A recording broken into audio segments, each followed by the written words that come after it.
வணக்கம். Welcome to JSR IAS academy. இந்த வீடியோவில் நாம நெல்லை சு முத்து அவர்களை பற்றி பார்ப்போம்.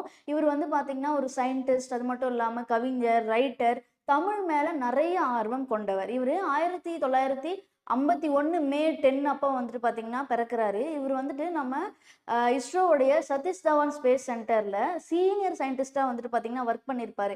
நம்ம அப்துல் கலாம் ஐயாவுடைய பார்த்தீங்கன்னா சேர்ந்து ஒர்க் பண்ணியிருப்பாரு.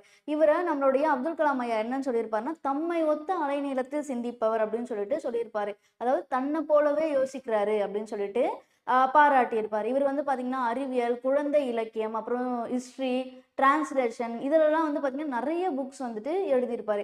இவர் பார்த்தீங்கன்னா மலேசியாவுடைய உலக தமிழ் கவிஞர்கள் சங்கத்திலிருந்து பார்த்தீங்கன்னா இவருக்கு கவி மாமணி விருது பார்த்தீங்கன்னா கொடுத்துருப்பாங்க. அது மட்டும் இல்லாமல் இவர் எழுதின புத்தகத்தில் 4 புக்ஸுக்கு நம்மளுடைய தமிழ்நாடு கவர்மெண்ட் தமிழ் வளர்ச்சி துறையிலிருந்து இவருடைய 4 புக்ஸுக்கு பார்த்தீங்கன்னா சிறந்த புத்தகம் மற்றும் சிறந்த ஆசிரியருக்கான விருது பார்த்தீங்கன்னா வாங்கியிருப்பாரு. அது எந்தெந்த புக்ஸ் அப்படின்னு சொல்லி பார்த்தீங்கன்னா விண்வெளி 2057, அப்புறம் பார்த்தீங்கன்னா ஐன்ஸ்டீனும் மண்டவெளியும், அப்புறம் அறிவியல் வரலாறு, அப்புறம் அறிவூட்டும் விண்வெளி விளையாட்டு. ஸோ இந்த 4 புக்ஸுக்கு பார்த்தீங்கன்னா விருது வாங்கியிருப்பாரு.